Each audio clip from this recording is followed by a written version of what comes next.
जहां एक तरफ फॉर्मर दिल्ली सीएम अरविंद केजरीवाल की मुसीबतें लगातार हेडलाइंस बन रही हैं, वहीं दूसरी तरफ एक sitting chief minister Mamata Banerjee हैं, जिनकी प्रॉब्लम्स खत्म होने का नाम नहीं ले रही, स्पेशली जब वेस्ट बंगाल इलेक्शंस का माहौल ऑलरेडी गर्म है। पॉलिटिकल हीट ऑलरेडी पीक पर है और इसी बीच एक ऐसा लीगल ट्विस्ट सामने आया है जो सिर्फ पॉलिटिक्स नहीं बल्कि कॉन्स्टिट्यूशनल लॉ के कोर प्रिंसिपल्स को भी चैलेंज कर रहा है। सुप्रीम कोर्ट में एक बार फिर से ED versus West Bengal CM Mamata Banerjee का मुद्दा उठ चुका है और नैरेटिव अब सिर्फ इन्वेस्टिगेशन का नहीं बल्कि स्टेट वर्सेस स्टेट के बीच एक इंस्टीट्यूशनल क्लैश का बन गया है। तो आखिर क्या हो रहा है, कैसे ईडी और वेस्ट बंगाल सीएम के बीच ये कन्फ्रंटेशन सुप्रीम कोर्ट तक पहुंच गई है और कौन सी तीखी आर्ग्यूमेंट्स आज की हियरिंग में देखने को मिले हैं, चलिए देखते हैं। अब पूरा मैटर ईडी के एक प्ली से शुरू हुआ जिसमें एलिगेशन लगाया गया कि वेस्ट बंगाल सीएम और कुछ स्टेट ऑफिशियल्स ने अलिजेडली ईडी की इन्वेस्टिगेशन और सर्च ऑपरेशंस में इंटरफेयर किया। ये ऑपरेशंस कोलकाता में पॉलिटिकल कंसल्टेंसी फर्म आईपैक और उसके को-फाउंडर प्रतीक जैन के ऑफिसेस पर कंडक्ट किए जा रहे थे। ईडी का कहना है कि उनके ऑफिसेस को रोका गया, उनके फंक्शनिंग में ऑब्स्ट्रक्शन क्रिएट किया गया और उनके स्टैट्यूटरी ड्यूटीज को इफेक्टिवली परफॉर्म करने से हिंडर किया गया।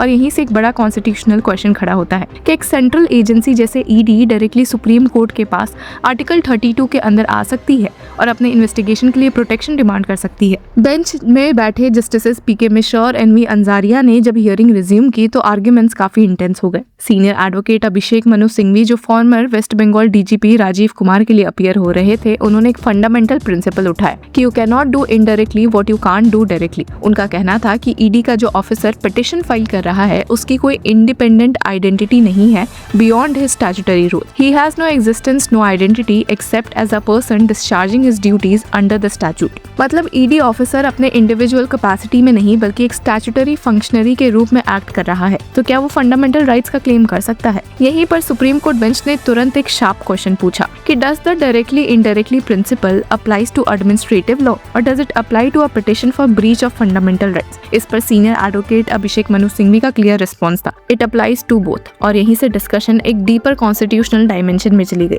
अब सीनियर एडवोकेट सिंघवी ने अपने आर्ग्यूमेंट्स को सिस्टमैटिकली ब्रेक डाउन किया और एक स्ट्रॉन्ग स्टैंड लिया कि ईडी के पास कोई फंडामेंटल राइट नहीं है इन्वेस्टिगेशन करने का। उन्होंने क्लियरली कहा कि ED has no fundamental right to investigate, its officers have no fundamental right to investigate. ये एक बहुत ही सिग्निफिकेंट असर्शन है क्योंकि अगर इसे एक्सेप्ट किया गया तो ईडी का पूरा आर्टिकल 32 अप्रोच ही क्वेश्चनेबल हो जाता है। उन्होंने आगे कहा कि ईडी ऑफिसर अपने पर्सनल कैपेसिटी में आर्टिकल 21 का राइट क्लेम कर सकते हैं एज अ ह्यूमन बीइंग, लेकिन जब वो एक ऑफिसर के रूप में एक्ट कर रहे हैं तब वो अलग से फंडामेंटल राइट क्लेम नहीं कर सकते। ED officer can have a 21 right as a human being but while acting as an officer can not claim a separate right.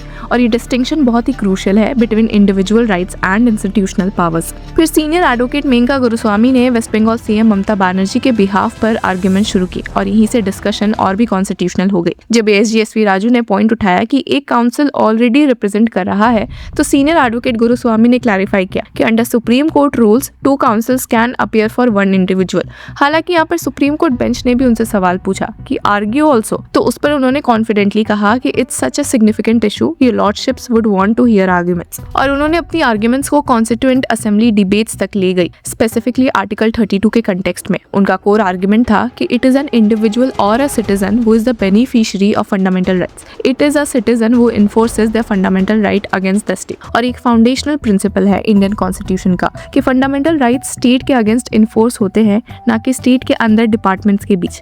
अब सीनियर एडवोकेट गुरुस्वामी ने गवर्नमेंट ऑफ इंडिया एक्ट 1935 और constitution के structure का comparison करते हुए कहा कि part 3 का पूरा डिजाइन इसलिए है ताकि सिटीजन्स अपने राइट्स इन्फोर्स कर सके। If your lordships find that ED officers can move article 32 petitions, then your lordships are actually entertaining a situation which was not intended by the framers of the constitution. ये एक strong warning थी कि अगर ED का stand accept होता है तो constitutional framework distort हो सकता है। उन्होंने और भी क्लियरली कहा कि there is nothing in part 3 which is intended to enable inter departmental warfare और for the state to invoke it as a victim. और ये लाइन पूरे केस का क्रक्स कैप्चर करता है कि क्या स्टेट खुद को विक्टिम बोलकर फंडामेंटल राइट्स इन्वोक कर सकती है। सीनियर एडवोकेट गुरुस्वामी ने केशव नंदा भारती जजमेंट का भी रेफरेंस देते हुए कहा कि स्टेट का ये क्लेम कि उसके पार्ट 3 राइट्स वायलेट हो रहे हैं कंप्लीटली कॉन्ट्ररी है कॉन्स्टिट्यूशनल फिलॉसफी के। But for the state to argue that its part 3 rights are violated is not just unintended by the constitutional text but by the largest bench this court has ever constituted. उन्होंने HM Seervai की commentary का भी reference दिया और एक historical perspective दिया कि mandamus cannot lie against the crown, there can be no mandamus to the sovereign.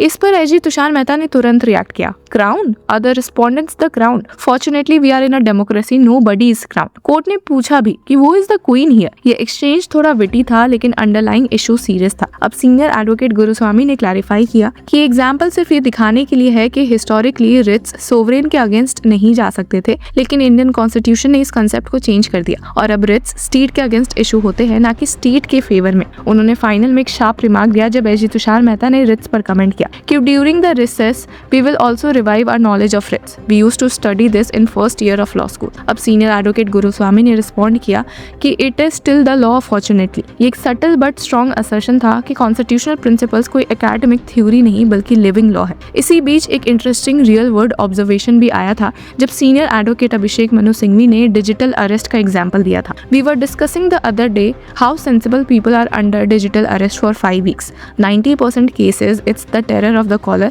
which only cites one authority. उनका इनडायरेक्ट रेफरेंस ईडी की इमेज पर था जहां एजेंसी का नाम ही लोगों के लिए फियर क्रिएट करता है। अब सॉलिसिटर जनरल तुषार मेहता ने तुरंत काउंटर किया कि इट्स द लोकल पुलिस, जिस पर सीनियर एडवोकेट सिंघवी ने कामली रिस्पॉन्ड किया था, वी रीड द न्यूज़पेपर्स। अब व्यूवर्स, इस पूरे केस का ब्रॉडर इम्प्लीकेशन क्या है? तो ये सिर्फ ED versus West Bengal CM Mamata Banerjee का डिस्प्यूट नहीं है, ये एक टेस्ट केस बन रहा है कि क्या सेंट्रल एजेंसीज अपने इंस्टीट्यूशनल पावर्स को फंडामेंटल राइट्स के फ्रेमवर्क के थ्रू इन्फोर्स कर सकती है। अगर सुप्रीम कोर्ट ईडी के फेवर में जाती है तो इसका मतलब होगा कि स्टेट के अंदर ही एक डिपार्टमेंट दूसरे डिपार्टमेंट के अगेंस्ट आर्टिकल 32 का यूज कर सकता है, और अगर कोर्ट इसे रिजेक्ट करता है तो ये रीअफर्म करेगा कि फंडामेंटल राइट्स का डोमेन स्ट्रिक्टली सिटीजन के लिए है, स्टेट के लिए नहीं। अब सबकी नजर सुप्रीम कोर्ट के फाइनल डिसीजन पर है, क्योंकि ये सिर्फ एक इन्वेस्टिगेशन का इशू नहीं बल्कि इंडियन कॉन्स्टिट्यूशनल लॉ के एक कोर क्वेश्चन का आंसर डिसाइड करेगा कि क्या स्टेट विक्टिम बन सकता है या फिर फंडामेंटल राइट्स का शील्ड सिर्फ सिटीजन्स के लिए ही रिजर्व्ड रहेगा। तो व्यूअर्स, इस पूरे मुद्दे पर आपकी क्या राय है? Do let us know in the comment section. Until then keep following Law चक्र।